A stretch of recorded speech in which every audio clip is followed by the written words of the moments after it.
Hello, so let's discuss the concept of length of a line today. The length of a line is given by the formula root of y2 minus y1 whole squared plus x2 minus x1 whole squared.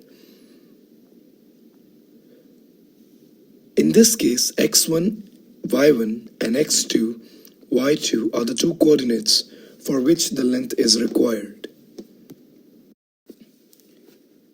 Let's discuss the first example.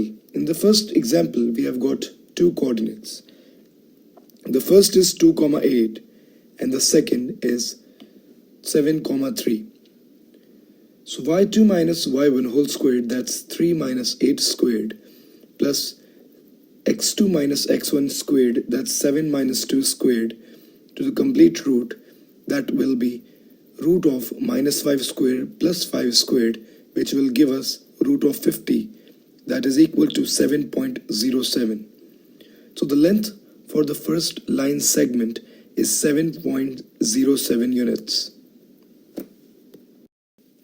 In the second example, the two coordinates are 2, 5 and 8, 9. We apply the same formula, root of y2 minus y1 squared plus x2 minus x1 squared. Let's plug in the values.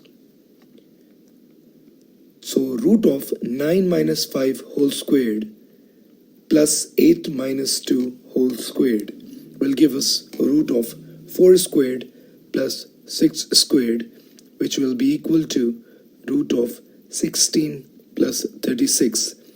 That's root of 52, and the answer is 7.2 units. That's how we find the length of the both line segments. I hope this video is useful. Watch the other videos to complete the topic of coordinate geometry. That's it. Thank you so much.